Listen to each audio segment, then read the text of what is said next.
Mi nombre es Santiago de Coto y voy a hablar sobre estenosis aórtica severa asintomática, tratando de dar respuesta a la pregunta de si es hora de redefinir los criterios quirúrgicos en esta población, haciendo principal hincapié en los marcadores de descompensación ventricular temprana. A manera de introducción, sabemos que la estenosis aórtica es una de las enfermedades valvulares más prevalentes a nivel mundial, que es esperable que su prevalencia aumente por el envejecimiento de la población y que se presenta con criterios de severidad en aproximadamente 3% de los mayores de 75 años. A su vez, al momento del diagnóstico, aproximadamente 50% de los pacientes se presenta de forma asintomática. Por el momento, el reemplazo valvular aórtico, ya sea por cirugía convencional o bien por TAVI, ha sido el único procedimiento que ha demostrado mejorar la supervivencia de estos pacientes. Con respecto a las indicaciones actuales para intervenir en los pacientes asintomáticos, el punto de corte de fracción de eyección que se toma es de menos del 50%.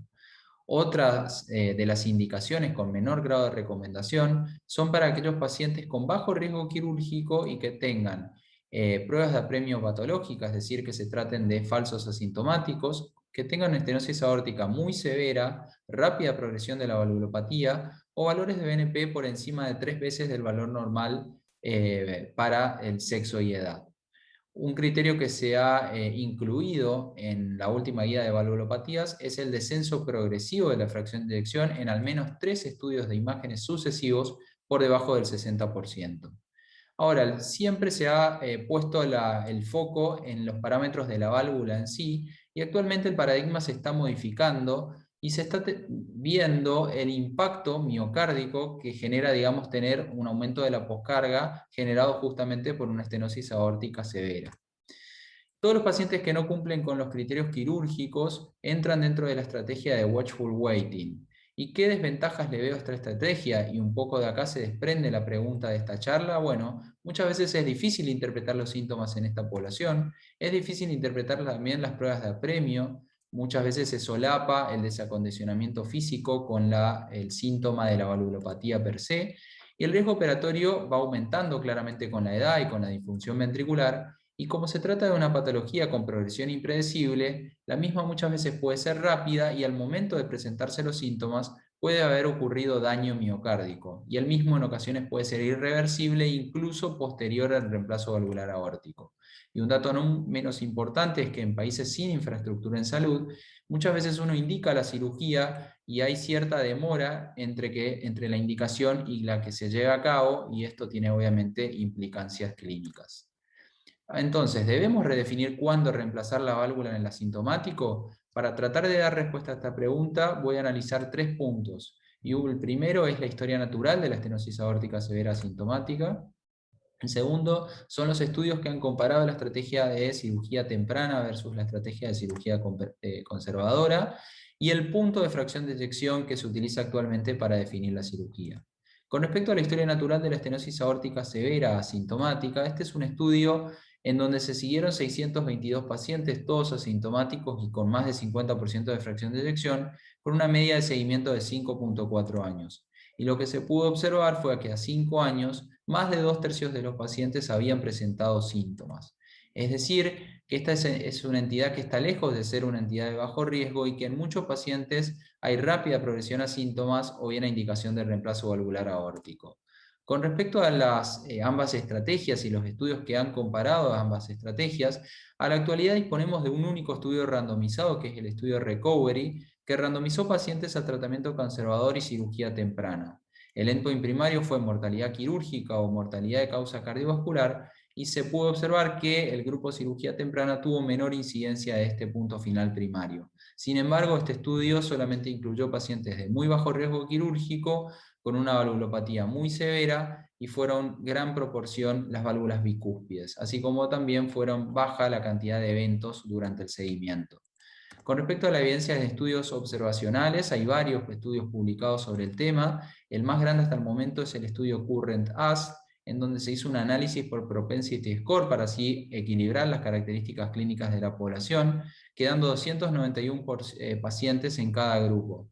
Todos eran pacientes asintomáticos y el punto final primario fue mortalidad por cualquier causa.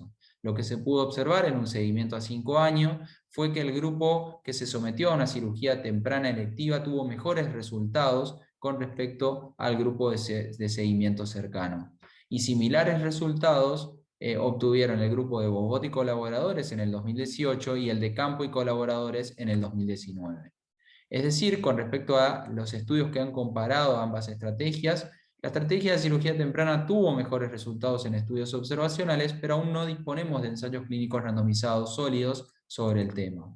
Y con respecto a la fracción de eyección, el punto de 50%, bueno, este es un estudio en donde se siguió prospectivamente a 861 pacientes, todos con más de 50% de fracción de eyección y la mayoría con apremio negativo. Y lo que se pudo observar en el seguimiento fue que aquellos pacientes con menos de 60% de fracción de eyección tuvieron menor sobrevida que aquellos con más de 60% de fracción de eyección. Y tener 60% o menos de fracción de eyección fue un fuerte predictor independiente de mortalidad en el análisis multivariado. Yendo un poco más allá de la fracción de eyección y analizando el mecanismo de transición hacia los síntomas en esta patología, si partimos de un ventrículo normal, el aumento de la poscarga que determina tener una estenosis aórtica va generando una hipertrofia ventricular compensadora. Sin embargo, este aumento de la demanda de oxígeno por parte de los miocitos y el estrés parietal va generando una fibrosis miocárdica, primero de tipo difusa y luego focal, que antecede muchas veces a los síntomas y a la falla cardíaca. Y es importante recalcar que parece que la descompensación ventricular aparece antes de la aparición de los síntomas y de la disfunción sistólica del ventrículo izquierdo, y la fibrosis miocárdica parece ser una herramienta a tener en cuenta para identificar a estos pacientes con riesgo de descompensación ventricular. Entonces, con respecto al punto de corte de fracción de eyección, menos de 50% parece ser un parámetro tardío, y la fracción de eyección per se no expresa en realidad lo que ocurre fisiopatológicamente en el miocardio. Entonces, ¿hacia dónde vamos? Bueno, actualmente tenemos nuevas herramientas para estratificar el riesgo de estos pacientes, poniendo foco en la descompensación ventricular temprana. Una herramienta es el strain longitudinal global. Hay varios estudios que han evaluado el impacto pronóstico de este marcador en la estenosis aórtica. Este es un metaanálisis con 10 estudios y más de 1000 pacientes, todos con estenosis aórtica moderada a más, asintomáticos y con más de 50% de fracción de eyección. Y el punto de corte que pusieron los autores, con mayor especificidad y sensibilidad, fue de menos 14,7% de strain longitudinal global.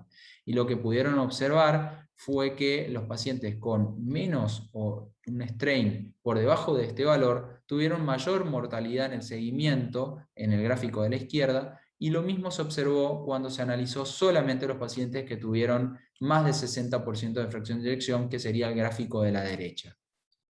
Con respecto a la resonancia cardíaca y la fibrosis miocárdica, sabemos que la resonancia no forma parte de la evaluación rutinaria de los pacientes con estenosis aórtica, pero que es un método que nos permite mediciones de volúmenes y fracción de eyección mucho más exactas, así como también reconoce y cuantifica de forma directa la fibrosis miocárdica, ya sea mediante el realce tardío de gadolinio, que nos da una idea de la fibrosis miocárdica focal, que esta puede ser irreversible incluso posterior al reemplazo valvular aórtico, y sabemos que una vez instalada el realce tardío progresa de forma rápida.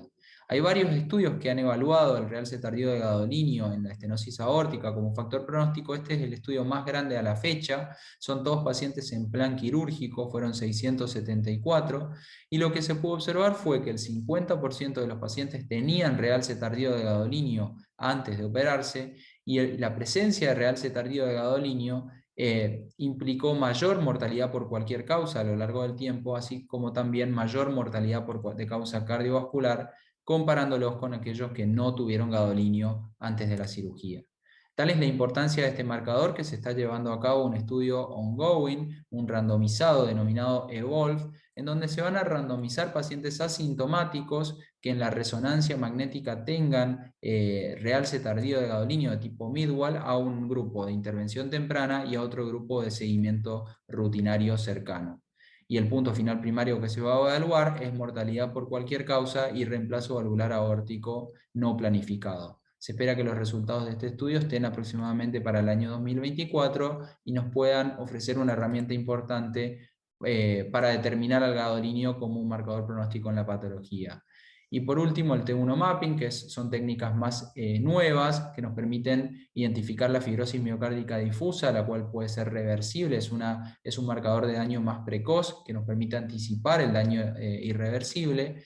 Claramente es una técnica nueva y no tiene puntos de cortes claros en la estenosis aórtica, sin embargo ya existen trabajos que han evaluado el impacto pronóstico tanto del T1 nativo como del volumen extracelular indexado, ambos con bajo número de pacientes, en la estenosis aórtica severa asintomática. Entonces, para concluir, dando respuesta a si es tiempo de redefinir cuándo reemplazar la válvula en el asintomático, en mi opinión sí, es tiempo de modificar los criterios quirúrgicos. Esta conducta es para todos, claramente no, no es así. Y en mi opinión, deberíamos modificar los criterios o anticipar la cirugía en aquellos pacientes con bajo riesgo quirúrgico, y cuando uno habla de bajo riesgo quirúrgico, habla de bajo riesgo quirúrgico del paciente per se, así como también del centro y la experiencia del centro, y en aquellos pacientes que tengan fracción de eyección por debajo de 60% como punto de corte, o bien un BNP elevado. Y como perspectivas a futuro, el strain longitudinal y la resonancia podrían ser herramientas que nos permitan identificar los pacientes con mayor riesgo de descompensación y así anticipar la conducta quirúrgica en estos. Por último, siempre es muy importante integrar la información, nunca un parámetro aislado nos va a definir una conducta tan importante como la anticipación quirúrgica en la estenosis aórtica. Muchas gracias.